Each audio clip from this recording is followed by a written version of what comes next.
everybody, it's Mrs. Trombley here with lesson 3.6, converting measures between systems. So basically there are two systems we're going to be looking at. The U.S. customary system, that's the units that are inches, feet, yards, miles, pounds, etc. And we're going to be comparing that to the metric system. And some of those measurements are millimeters, centimeters, kilometers or kilometers, grams, and kilograms. So basically you have to be able to go from one system to the next. That's your goal. And I have a little chart here to help you along. So if you look at length, we're just going to look at inches and miles in our system. And in the metric system, 1 inch is 2 54/100ths of a centimeter. And 1 mile is 1 6/10ths of a kilometer. For capacity, like filling something up, a quart is about 95/100ths of a liter. And for weight and mass, 1 pound is almost equal to 45/100ths of a kilogram.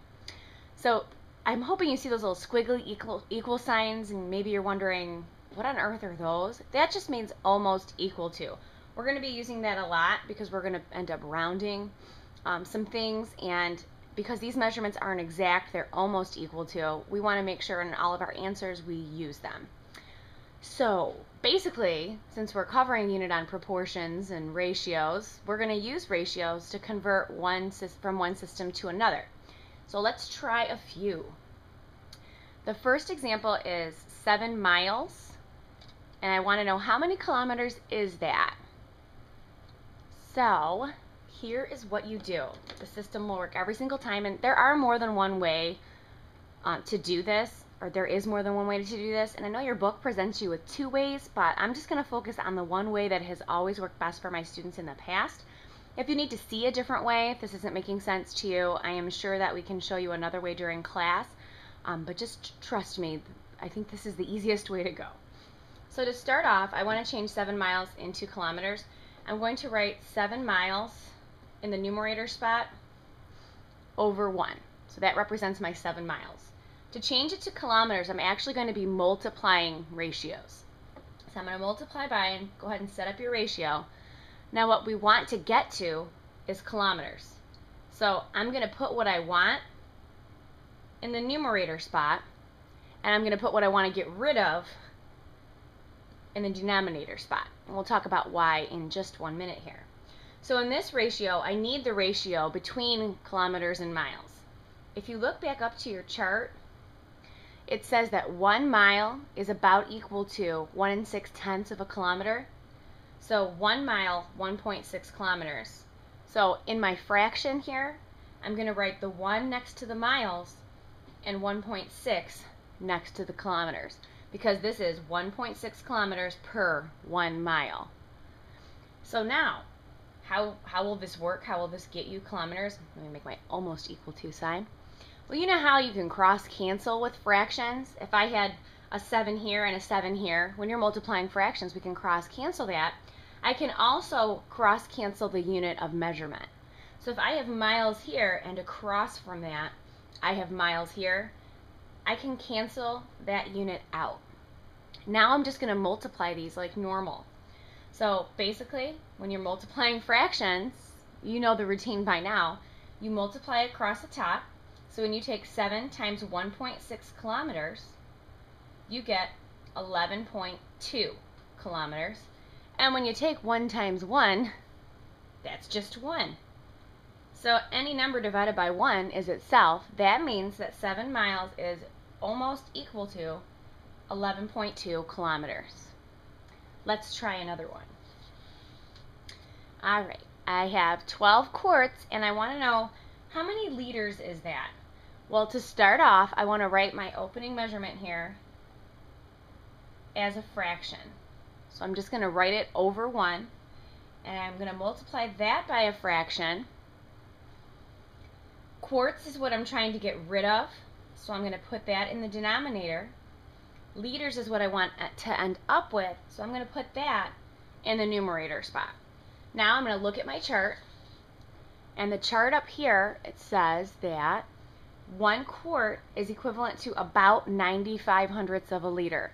So the 1 goes with the quart, and the 95 hundredths goes with the liter. 95 hundredths of a liter per 1 quart. Alright, so now we're going to do the same thing we did last time. I can cross cancel my quarts out, they're gone. And this is almost equal to, we just multiply across the top. So we'll take 12 times 95 hundredths. When you do that, you're going to get 11.4, and we still have the liters left over. And again, when you take the 1 and multiply it by the other one, you get 1. So any number divided by 1 is itself. So there's our answer. 12 quarts is equivalent to about 11.4 liters. And that kind of makes sense because 95 hundredths is pretty close to 1. And 11.4, 11 and 4 tenths, that's not too far away from 12 either. It's always good to ask yourself, does this make sense? All right, next example, I want to go from 25 kilograms to pounds.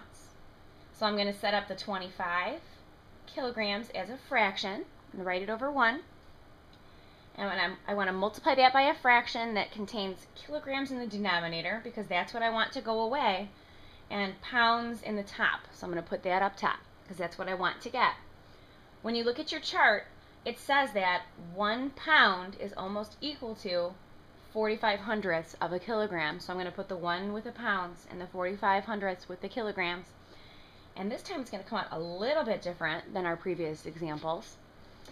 We're going to cancel out the kilograms, and now I'm going to take 25 times 1 pound, which gives me 25 pounds. And now in the denominator, it's not 1 this time. I think I'm going to make that a cursive L so it doesn't look like a 1. Alright, so 1 times 45 hundredths is 45 hundredths, and there's no unit left down there. So I wouldn't give this as an answer. That just looks very silly. What you should actually do at this point, we know that fractions are actually little division problems, right? So you should take 25 and divide it by 45 hundredths. And when you do that, you end up getting 55 and 56 hundredths pounds. So again, I just divided the 25 by the 45 hundredths and kept my unit of measure.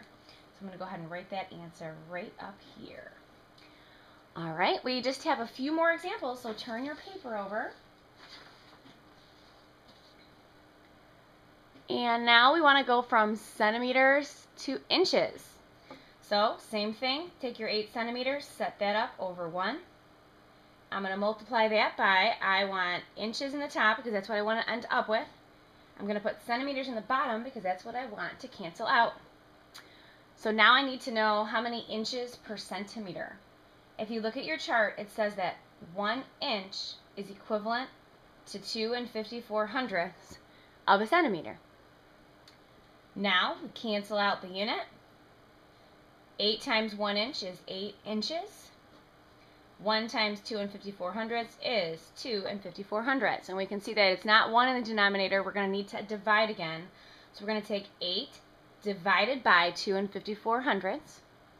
And when you do that, you end up getting 3 15 hundredths inches. Don't forget to include that unit of measure. So I'm going to write my answer right up here. Alright, second to last, we're almost there. Alright, 16 kilometers. I want to know how many miles that is. I'm sure you've heard people talking about, I'm going to go run a 5K, I'm going to run a 10K. And you're like, well, how many miles is that? This will allow you to figure that out. So 16 kilometers, I'm going to write that as a fraction. I'm going to multiply that by a fraction that has kilometers in the denominator so I can cancel them out, and miles in the numerator, so that's what I end up with.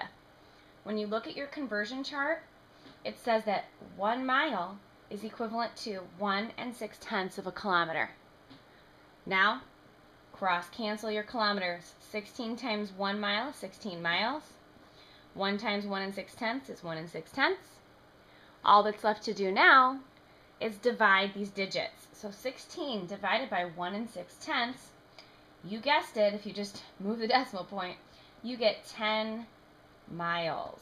So 16 kilometers is just about equal to 10 miles. Last one. We have 15 pounds. I want to know how many kilograms is that? So I'm going to put 15 pounds in the top, 1 underneath it, so I can write that as a fraction. I want to get rid of the pounds. Doesn't everybody? So we're getting rid of the pounds. I'm going to put kilograms in the top because that's what I want to get. And on your chart, it says that 45 hundredths of a kilogram is equivalent to 1 pound. So the 45 hundredths goes with the kilograms because this is kilograms per pound. This is almost equal to, all right? Cancel out those pounds.